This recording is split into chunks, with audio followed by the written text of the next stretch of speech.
ఒక ఐఏఎస్ ఆఫీసర్‌ని చేసుకుంటే జీవితం ఎంతో బాగుంటుందని ఎన్నో కలలు కన్నాను. ఇలా అడవిలో గడపాల్సి వస్తుందని కలలో కూడా ఊహించలేదు. మీకేం? మీ పనితో మీకు కాలం గడిచిపోతుంది. నా సంగతెప్పుడైనా ఆలోచించారా? అంటూ దులిపేస్తున్న అరవింద్‌ను ఆశ్చర్యంగా చూస్తూ ఉండిపోయాడు integrated tribal development agency project officer Pradeep.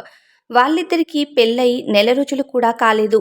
పెళ్లైన 10 రోజులకే ఆమెను పాడేరు తీసుకొచ్చి కాపురం పెట్టాడు ప్రదీప్. పాడేరు వచ్చిన వారం 10 రోజుల వరకు బాగానే ఉన్న అరవింద్ గత 10 రోజులుగా మూడీగా డల్‌గా ఉండటం ప్రదీప్ గమనించినా దానికి కారణం ఏమిటో ఊహించలేకపోయాడు. ఈరోజు మాటల సందర్భంలో తన అక్కను ఇలా వెల్లగించాడు. ఆమె మాటలకు ప్రదీప్‌కి కోపం రాలేదు. జాలేసింది. పాపం ఇన్ని రోజులుగా క్షోభను అనుభవిస్తూ తనలో తానే కుమిలిపోయిందన్నమాట అనుకున్నాడు. అయ్యో! అంత బాధను నీలోనే దాచుకున్నావా? ఈ ప్రశ్న ఎప్పుడో అడగాల్సింది అన్నాడు. ఆమెను సముదాయించే ధోరణిలో అతని అనునయింపుకు ఆమె దిగిరాలేదు. ఆమెలో కోపపు ఉజ్వలలు ఇంకా చల్లారలేదు. నిజమే, నాతోటి ఆఫీసర్లంతా పట్టణాల్లోనే పనిచేయటానికి ఇంట్రెస్ట్ చూపిస్తారు.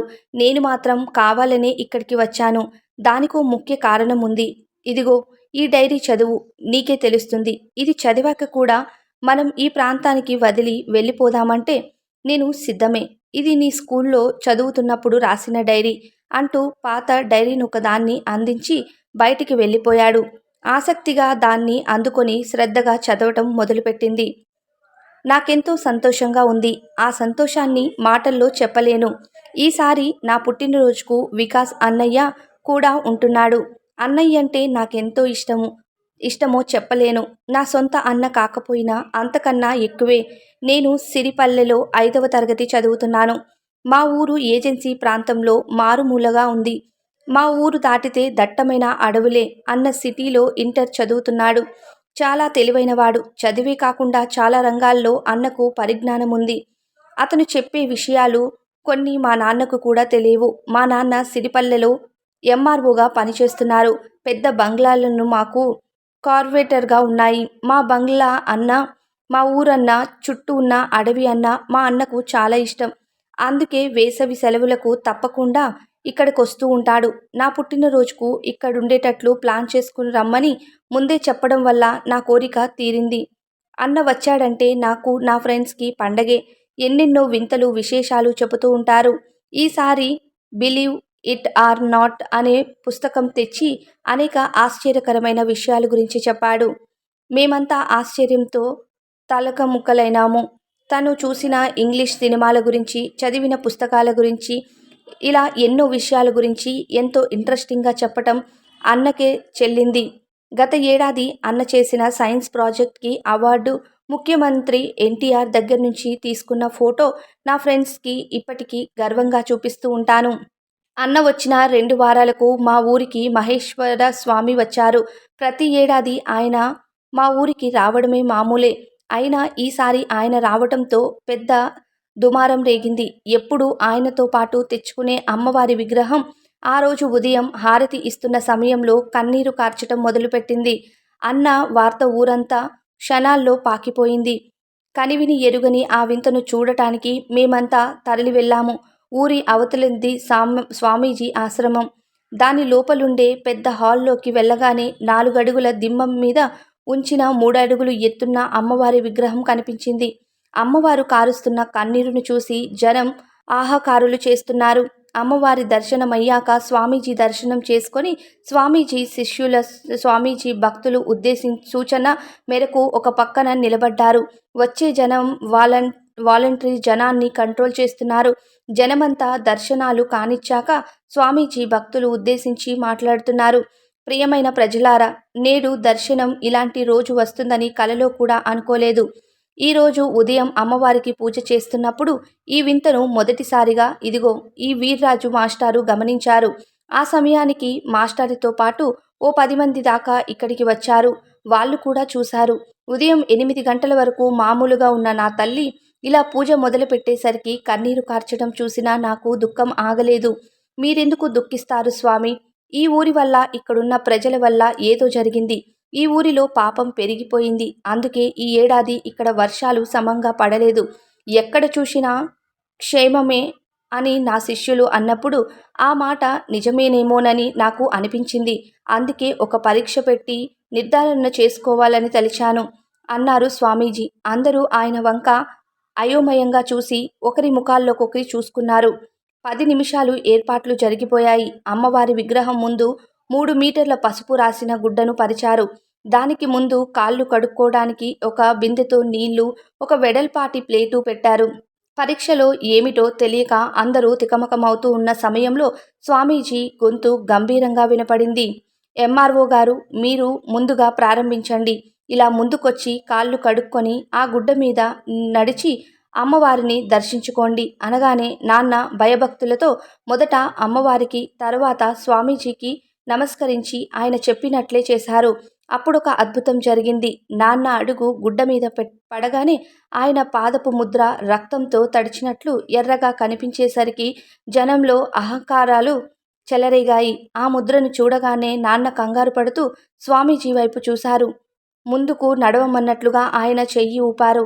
నాన్న కలవరపడుతూనే ముందుకు అడుగులు వేశారు. పసుపు రంగు గుడ్డ మీద ఎర్రటి ముద్రలు చూస్తుంటే ఆయనకు చెమటలు పట్టాయి. ఆ తరువాత స్వామీజీ చెప్పిన మీదట పూజారి గారు, ఈ వీర్రాజు మాస్టర్ నడిచారు. వాళ్ళ విషయాల్లోనూ అలాగే జరిగింది. ఆ తరువాత అన్నయ్యను, నన్ను వెళ్ళమని రహస్యంగా చెప్పాడు. నేను ముందుకొచ్చి నేను కూడా నడుస్తాను అని ధైర్యంగా అన్నాను. స్వామీజీ నవ్వుతూ ఒప్పుకున్నారు. నా ముద్రలు కూడా ఎర్రగానే పడ్డాయి. అంతటితో ఆగకుండా అమ్మవారి కన్నీరుని తాగి ఉప్పుగా ఉన్నాయి అని చెప్పాను. అన్నతో నేను చేసిన ఆకతాయి పనికి నాన్న చీవాట్లు పెట్టారు. శిష్యులు కోపంతో నన్ను పక్కకు లాగేశారు. దీనిని బట్టి మీ ఊరిలో పాపం పెరిగిపోయిందని ఇవాళ నేను పిలిచిన ముగ్గురు నిజాయితీ పరులు, దైవచింతన గలవారు, పాపాభిప్రాత కలవారు. ఈ ఊరి ప్రతినిధులుగా వాళ్లను పిలిచాను. ఊర్లో పాపాలు పెరగటం వల్ల ఆ ప్రభావం అందరి మీద పడటం వల్ల పాదాల ముద్రలు ఎర్రగా మారడం జరిగిందని మీరు గ్రహించాలి.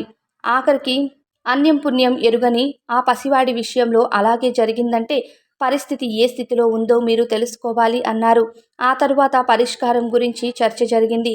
మహాయాగం ఒక్కటే దీనికి పరిష్కారం అని చెబుతూ అది బాగా ఖర్చుతో కూడుకున్నదని స్వామీజీ సంస్థ ఇస్తుంటే నాన్న, వీర్రాజు మాస్టర్, మరికొద్ది మంది పెద్దలు అవసరమైన డబ్బు పోగు చేసి బాధ్యత నెత్తిమీద వేసుకొని స్వామీజీని ఒప్పించారు. ఇదంతా వింటున్న అన్న ముఖం చూస్తే అప్రసన్నమైన ఉన్నట్లు, ఏదో దీక్షాంతిలోచనలో ఉన్నట్లు నాకు అనిపించింది. అదేమిటో అడిగి తెలుసుకొని అవకాశం కుదరలేదు. ఉన్నట్టుండి అన్న ముందుకొచ్చి స్వామీజీకి నమస్కరించి, మీరు కూడా అక్కడ నడిస్తే చూడాలని ఉంది అనగానే నాన్నకు కోపం వచ్చింది. స్వామీజీ శిష్యులు అన్న మీద విరుచుకుపడబోతుంటే ఆయనే వారించి చిరునవ్వు నవ్వుతూ ఆసనం దిగి వచ్చి భక్తులంతా ఆయనకు మొక్కడం మొదలుపెట్టారు. అందరూ ఉత్కంఠతో చూస్తుండగా ఆయన కాళ్ళు కడుక్కొని గుడ్డ మీదుగా నడిచారు. ఆశ్చర్యం, ఎరుపు ముద్రలు పడలేదు. జనమంతా స్వామీజీకి జై కొట్టారు. అన్న ముఖం నెత్తురు చుక్క లేనట్లుగా. అన్న తొనకలేదు, బెనకలేదు. కానీ నాన్నగారిని చూస్తే గౌరవంగా తలూపాడు. 3 రోజుల తరువాత నా పుట్టినరోజు వచ్చింది. ఆ రోజు సాయంత్రం నాన్న గ్రాండ్ పార్టీ ఇచ్చారు. చాలామంది గెస్టులొచ్చారు. పార్టీ ముందుండగా అన్న ఒక మ్యాజిక్ చేస్తానని ప్రకటించాడు. అందరం ఆశ్చర్యపోతూ దానికోసం ఎదురుచూశాము. అన్నీ ముందుగానే ఏర్పాటు చేసుకున్నాడు. కాబోలు 2 నౌకర్లు గబగబా 2 పెట్టెలు, ఒక టేబుల్, బిందెతో నీళ్లు సిద్ధం చేశారు. మేమంతా కుతూహలంతో చూస్తూ ఉన్నాము. అన్న పెట్టెలోంచి మట్టితో చేసిన అమ్మవారి విగ్రహం ఒకటి తీసి టేబుల్ మీద పెట్టాడు. ఆ తరువాత అమ్మవారి విగ్రహానికి నమస్కరించి హారతి ఇచ్చాడు. కాసేపట్లో గగ్గోలు ప్రారంభమైంది. అమ్మవారి కళ్ళంట నీళ్లొస్తున్నాయి.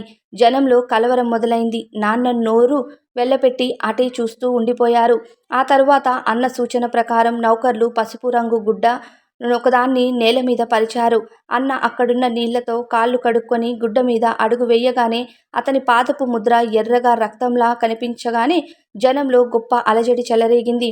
ఇదెలా చేశావు స్వామీజీలా, నీకు మహత్యాలున్నాయా అంటూ జనం చుట్టుమూగి ప్రశ్నలు వేస్తుంటే అన్న నవ్వుతూ, మాయ లేదు, మర్మం లేదు, ముందే చెప్పానుగా, మ్యాజిక్ అంతే అన్నాడు.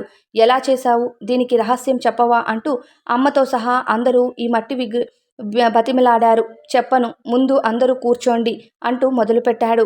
ఈ మట్టి విగ్రహం లోపల అంతా గుల్లగా ఉంటుంది.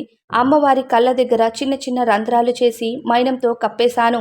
ఆ తరువాత విగ్రహాన్ని తలక్రిందులుగా చేసి కిరీటం నుండి మెడ వరకు కొద్దిగా తడిచేసి సముద్రపు ఉప్పును నింపి సిమెంటుతో సీల్ చేసి రెడీ చేశాను. హారతి ఇచ్చే సమయానికి ఉప్పు చాలా వరకు నీళ్ళైపోయి బయటికి రావటానికి సిద్ధంగా రెడీగా ఉన్నప్పుడు హారతి ఇస్తూ అమ్మవారి కళ్ళ దగ్గర వేడి తగిలేలాగా జాగ్రత్త పడ్డాను. ఆ వేడికి మైనం కరిగిపోయి నీళ్లు బయటకొచ్చాయి అంటూ ముగించగానే అందరూ ఆనందంతో చప్పట్లు కొట్టారు. నాకెంతో గర్వం అనిపించింది. ఆ తరువాత రక్తపు ముద్రల గురించి చెప్పాడు. పారాని తయారు చేసే టెక్నిక్ ఇది. ఈ నీళ్లలో ముందే సున్నం కలిపాను. సున్నం పసుపు కలిస్తే ఎర్రటి రంగు వస్తువుగా అదే అయితే తన గొప్పతనాన్ని మెచ్చుకొని వాళ్ళు కూడా చాలామంది ఉన్నారని అప్పుడే తెలిసింది. వీళ్లలో మొదటి రోజు వీర్రాజు మాస్టర్. ఈ మ్యాజిక్ లెక్కడివి? స్వామీజీ నడిచినప్పుడు ఎర్రటి ముద్రలు పడలేదుగా, అలా చేసి చూపించు అన్నాడు. చూద్దాం అంటూ హేళనగా మాట్లాడారు. అన్న ముఖం పాలిపోయింది. ఇది ఇప్పుడు నేను చెయ్యలేను దానికి అంటుండగానే మాస్టారు గట్టిగా నవ్వి, అనుకున్నాను నీ వల్ల కాదని. స్వామీజీ అంటే మాటలనుకున్నావా? నీలాంటి వాళ్ళు ఆయన కాలిగోటికి కూడా సరిపోరు అని వెటకారంగా అంటున్న అన్న మాత్రం బెదరలేదు. అది ఎలా జరిగిందో చెప్తాను వినండి. ఇలాంటి ఛాలెంజ్ వస్తుందని ముందే ఊహించిన ఆయన ముందుగానే పాదాలకు వాటర్ ప్రూఫ్ జెల్ రాసుకొని ఉంటారు. దానివల్ల సున్నపు నీళ్లు సహజంగా పాదాలకి అంటుకోవు. అందుకే ఆ ముద్రలు పడలేదు అంటూ వివరణ ఇచ్చేసరికి నాన్నతో సహా అందరూ చప్పట్లు కొట్టారు. ఇంత తెలిసిన వాడివి, నువ్వు ఇలా చేసి చూపించొచ్చు కదా అంటూ సవాల్ చేశారు వీర్రాజు గారు. కానీ అలాంటి జెల్ ఈ ప్రాంతంలో దొరకదు అంటుంటే మళ్ళీ అడ్డు తగిలి, ఓస్, ఈ కబుర్లన్నీ నీ బుట్టలో పడిపోయి స్వామీజీ మహిమలు ఇక్కడ ఉన్న వాళ్ళందరికీ తెలుసు. నీలాంటి బచ్చాల వల్ల ఆయన పేరేమీ తగ్గిపోదు. తప్పు చేశావు, తప్పు ఒప్పుకొని ఆయన కాళ్ళ మీద పడు, లేదా నాశనమైపోతావు అని శాపనార్థాలు పెట్టారు వీర్రాజు గారు. అప్పుడు అన్ననేమీ అనలేదు. కానీ నాన్నతో సహా సగానికి పైగా జనం అన్నను సపోర్ట్ చేశారు. అలా చీలిపోయిన రెండు వర్గాల మధ్య వాగ్యుద్ధం జరిగింది. ఆ తరువాత మా నాన్న వారు వెళ్ళిపోయారు. తుఫాను వచ్చి వెలిసినట్లుగా మొత్తానికి నా పుట్టినరోజు ఎన్నటికీ మర్చిపోలేనట్లుగా చేశారు. అలా అన్న పెద్ద శాసనమే చేశాడు. అందువల్ల స్వామీజీ శిష్యులు, అభిమానులు అన్నకు ఏదైనా కీడు చేస్తారని, అన్నకు రక్షణ జరిగినందుకు హాయిగా ఊపిరి పీల్చుకున్నారు అమ్మా నాన్న. కానీ ఆ రోజు ఉదయమే అన్నకు హఠాత్తుగా ఆరోగ్యం పాడైంది. తీవ్రమైన తలనొప్పి, జ్వరం, విపరీతమైన చలితో బాధపడుతుంటే నాకు ఏడుపొచ్చింది. వెంటనే డాక్టర్ని పిలిపించారు. లక్షణాలు చూసి మలేరియా కావచ్చు అన్నారు. కానీ టెస్ట్ రిజల్ట్స్ దానికి అనుకూలంగా లేవన్నారు. వ్యాధి ఫలానా అని నిర్ణయాన చేయలేనని లోకల్ డాక్టర్ అన్నగా అన్నను వెంటనే సిటీకి తీసుకెళ్లమని సలహా ఇచ్చారు. అన్న ఆరోగ్య పరిస్థితి అందరికీ తెలిసిపోయింది. వీర్రాజు గారితో సహా చాలామంది చూడ్డానికి వచ్చారు. అన్న చేసిన పనికి ఇలా అనుభవిస్తున్నాడని ఆయన సహా చాలామంది అనడం అన్న చెవుల్లో పడింది. ఈ జనం మారరు అని నిరాశగా అన్నాడు. అన్నను సిటీ హాస్పిటల్లోకి చేర్చాక కొంత మెరుగు కనిపించింది. అన్నకొచ్చిన వ్యాధి పారం అనేక ప్రాంతమైన మలేరియా అని తెలియగానే అందరికీ వణుకు పుట్టుకొచ్చింది. ట్రీట్మెంట్ చూస్తుండగానే అది సెబ్రిల్ మలేరియాగా మార్పు చెందింది. పరిస్థితి విషమించింది. డాక్టర్లు చేతులెత్తేశారు. అన్న బ్రతకడని అతడికి కూడా తెలిసిపోయింది. తమ్ముడు, నాకొక ప్రామిస్ చెయ్యరా? నువ్వు పెద్దయ్యాక ఈ మూర్ఖపు జనాన్ని మార్చే ప్రయత్నం చెయ్యరా? నేనెప్పుడు చచ్చిపోతానన్నందుకు బాధపడటం లేదు. ఒక దోమ వల్ల కాక వాళ్ళు దేవుడిలా కొలిచే స్వామీజీ వల్ల నేను చనిపోయానని అనుకుంటున్నారనే బాధ. ఇదంతా నా బాధంతా. అవే అన్న చివరి మాటలు. అరవింద్ డైరీ చదవటం పూర్తి చేసింది. ఆమెలో మునుపటి కోపం లేదు. పెళ్ళైన తరువాత మొట్టమొదటిసారిగా ప్రదీప్ కోణంలో ఆలోచించటం ప్రారంభించింది. తిరిగి వచ్చిన ప్రదీప్ ఆమెలో మార్పు గమనించాడు. చిన్నప్పుడు నేను పెరిగిన సిరిపల్లె ఈ ప్రాంతంలో ఉంది. అక్కడి జనం ఇంకా మారలేదు, అలాగే ఉన్నారు. ఈ ప్రాంతమంతా అలాగే ఉంది. అందుకే శక్తి వంచన లేకుండా ప్రయత్నించి వాళ్లలో మార్పు తేవాలని, అన్నకిచ్చిన మాట నిలబెట్టుకోవాలని ఆశపడుతున్నాను. మరి నీ అభిప్రాయం ఏమిటి అని అడిగాడు ఎంతో ఆశగా. అరవింద అతనికి దగ్గరగా జరిగి ప్రేమగా అతని చేతిని తన చేతితో తీసుకొని, అంతా తెలుసుకున్నాను కదా, మీరు తలపెట్టిన యజ్ఞంలో పాలు పంచుకోవటానికి నేను ఏం చేయాలి అని ఆలోచిస్తున్నాను అనగానే ప్రదీప్ తలపై పూల జల్లు కురిసినట్లు అనిపించింది. మరి ఈ కథ విన్నాక మీకెలా అనిపించింది? ఈ కథ పైన అభిప్రాయాన్ని కామెంట్ చేయండి. కథ కన్నీరు కార్చిన విగ్రహం. అలానే ఈ కథను రచయించిన రచయిత పేరు కొయిలాడ రామ్మోహన్ రావు గారు. ఈ కథ క్రెడిట్స్ అన్నీ వీళ్ళకే చెందుతాయి. Thank you so much for watching this video.